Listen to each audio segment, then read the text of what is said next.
నమస్కారం. 42% రిజర్వేషన్ సాధన సమితిలో నేను కూడా BC political front chairman Balagoni Balaraju Goud, నేను కూడా సభ్యున్నే.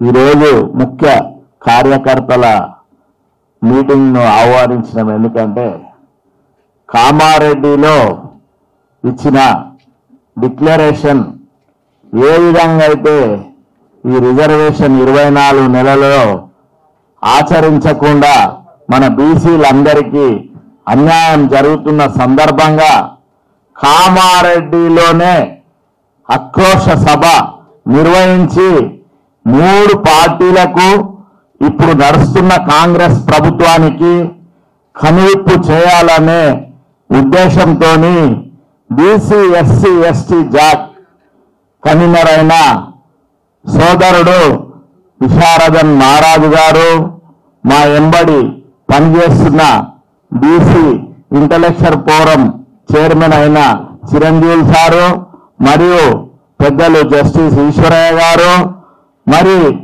వేదిక మీద ఉన్న నా సోదరులు, నిరంతరం బీసీల గురించి ఉద్యమిస్తున్న కష్టపడుతున్న బీసీ పొలిటికల్ ఫ్రంట్ నాయకులు, మరియు తెలంగాణ గౌడ కల్లుగీత సంఘాల సమన్వయ కమిటీలో 10 సంవత్సరములు పేద గౌడ్ల గురించి సేవ చేస్తున్న సోదరులు, మరియు తెలంగాణ రాష్ట్రంలో బారన్ రెస్టారెంట్ కు అధ్యక్షులుగా ఉన్న దామోదర్ గౌడ్.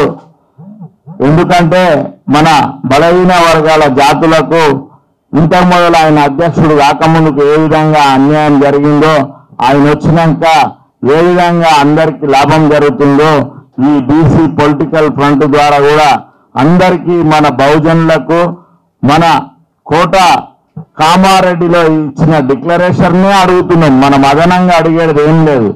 ఎందుకంటే మనందరము బహుజనులం పోరాట పటిమ ఉన్నోళ్ళం కాబట్టి సర్దార్ సర్వాయి పాపన్నకు వారసులము. దాన్ని కూడా స్థాపింపజేసిన మా అన్న గడ్డమీది విజయ్ కుమార్ అన్న, ఇంకా వేదిక మీద ఉన్న పెద్దలు అంబాల నారాయణ సోదరుడు, ఇప్పుడే అత్యవసర పని నుండి వెళ్ళిపోయిన దుర్గయ్య అన్న, మరియు ఎల్కంటి విజయ్ కుమార్, నా సోదరుడు కన్వీనర్ నాగేష్ అన్న, మరియు బైరు శేఖర్ గారు, మా అగ్రజుడు ధర్మరాజు లాంటి వాడు నాగభూషణం అన్న, ఇంకా మా సోదరులందరూ ఐలి వెంకన్న, మెట్టు ధనరాజు గారు, తెలంగాణ రాష్ట్ర గంగపుత్ర సంఘం రాష్ట్ర నాయకులు, బోయ గోపన్న పెద్దలు మాట్లాడారు,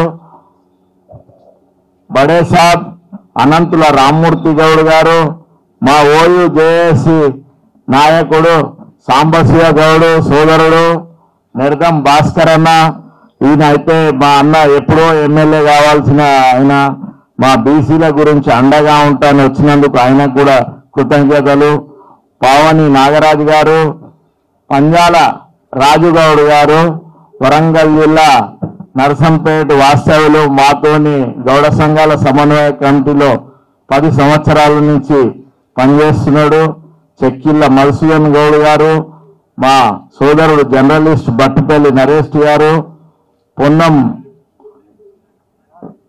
పొన్నం నారాయణన్న నిర్మల్ నుంచి వచ్చిండు, బలరాం గారు విశ్వకర్మ సంఘం అధ్యక్షులు, హరిత బీసీ సంఘం నాయకులు, ఇంకా వేదిక ముందున్న నా బహుజన సోదరులందరికీ కూడా మనస్ఫూర్తిగా నమస్కారం చేస్తున్నా. ఎందుకంటే 15న జరగబోయే ఆక్రోశ సభకు మీ అందరి మద్దతుతోని ఆ రోజు మీటింగు సక్సెస్ చేయాలని మేము కోరుతున్నాము.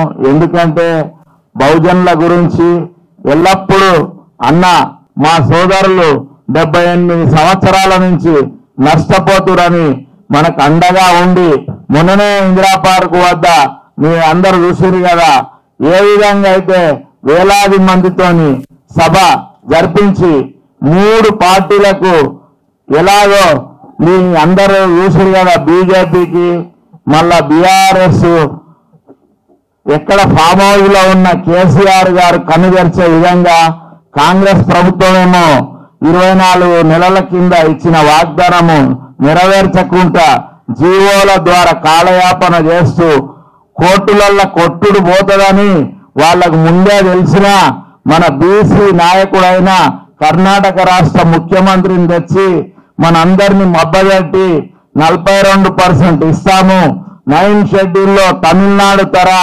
చేరుస్తామని మోసం చేసి రాజ్యాధికారంలో కొనసాగుతూ మన బీసీలందరినీ అవహేళన చేస్తూ మొత్తము అగ్రవర్ణాల వారే ప్రతి ఒక్క పోస్టులో కూడా మొన్ననే జరిగిన ఉద్యోగ రిజర్వేషన్లో కూడా సిడబ్ల్యూసి ద్వారా వాళ్ళే 60% ఉద్యోగాలు ఏ విధంగా కాజేసిరో అందరికీ మనకు స్పష్టంగా అర్థమైంది. కాబట్టి మనం చేయవలసింది తెలంగాణ రాష్ట్రంలో ఇప్పుడు వాళ్ళు ఇచ్చిన మాట ప్రకారమే మనము రిజర్వేషన్ సాధించే దిశగా అది సాధిస్తుందనే నమ్మకము బీహార్లో కానీ మధ్యప్రదేశ్లో కానీ మహారాష్ట్రలో అయితే ఎలక్షన్ జరిగినాక కూడా కొట్టుడు పోయిందని అది అందరికీ తెలిసిపోయింది.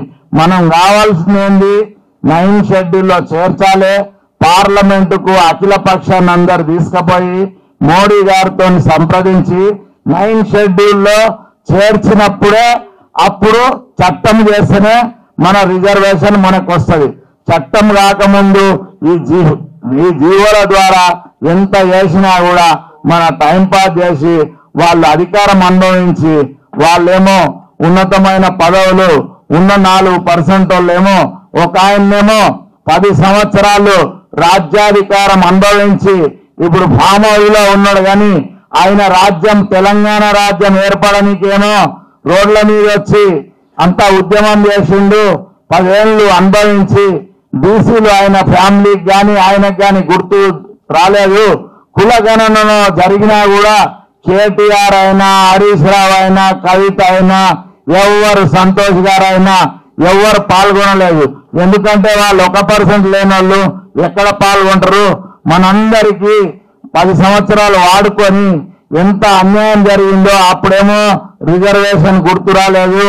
ఏదో సంక్షేమ పథకాల ద్వారానే కాలం గడిపి ఆయన రాజ్యం మేల్కొని వెళ్ళిపోయిండు. ఇప్పుడేమో ఫామ్ హౌస్ లో నిమ్మలంగా రెస్ట్ లో ఉన్నాడు. ఎందుకంటే మన బీసీల ఉద్యమం అంటే ఇప్పుడు 3 పార్టీలు ధర్నా చేశారు. ఏం సాధించింది? అగర్ మనందరికీ బీసీలకు శత్రువు అవడో మిత్రుడు అవడో మనకు అర్థం కానియలేదు. అందుకనే మనము ఇప్పుడు ఐఏఎస్ ఆఫీసర్ చిరంజీవి గారు, మన సోదరుడు బీసీ ఎస్సీ ఎస్టీ జాకు అందరం కూడా 42% సాధనలో భాగ్యస్వాములై రాష్ట్రము నలుమూలలా ఇక్కడున్న 33 జిల్లాలలో కూడా మేము సభలు ఏర్పాటు చేసి మన బీసీ ఎస్సీ ఎస్టీలందరినీ కూడా చైతన్యం చేసి మనము రాజ్యాధికారం అనేది సంపాదించే దిశగా గట్టిగా ప్రయత్నం చేస్తాము. ఎందుకంటే మేము బహుజన వీరుడు సర్దార్ సర్వాయి పాపనకు వారసులము. అయినా మనందరము 90% ఉన్న కులాలము. వాళ్ళంతా కొడితే 10% కూడా సరిగా లేరు. వాళ్ళ దగ్గర పోయి మన వాటా ఇవ్వమని సంక్షేమ పథకాలు ఇవ్వండి, రేషన్ కార్డు ఇవ్వండి, పెన్షన్ ఇవ్వండి అని అడుక్కునే దుర్భర స్థితిలో ఉన్నాము. అందుకే మనం అందరం కూడా ఐకమత్యంగా ఏర్పాటయ్యి సామాజిక న్యాయం సాధించి రాజ్యాధికారం సాధించాలని, దానికి మనకు ఈ ఆక్రోశ సభ ద్వారానే మనం తెలంగాణ రాష్ట్రం అంతటా తిరిగి మనల్ని చైతన్యం చేసి రాజ్యాధికారం దక్కే దిశగా గట్టిగా ప్రయత్నం చేస్తాము. మీరందరూ కూడా మా తోటి అండగా ఉండి ఆ కామారెడ్డి మీటింగ్ ను సక్సెస్ చేసి మిగతా జిల్లాలలో కూడా అంతా చైతన్యం చేసుకుంటా మన బహుజన వాటా మనం సాధించే దిశగా కూడా ప్రయత్నం చేస్తాము. మీ అందరి సహకారం ఉండాలి. ఇప్పుడు పెద్దలు విషాదరన్న కూడా ఒక 2 నిమిషాలు 3 నిమిషాలు ఆయన ఇష్టం వచ్చినంత మనకు దిశానిర్దేశం చేస్తాడు. మీ అందరూ కూడా వచ్చినందుకు మీకు ధన్యవాదాలు. మా ఎంబడి కలిసి భోజనం చేయాలి. మా అందరి ఎంబడి మీరు సహకరించాలని కోరుకుంటున్నాం.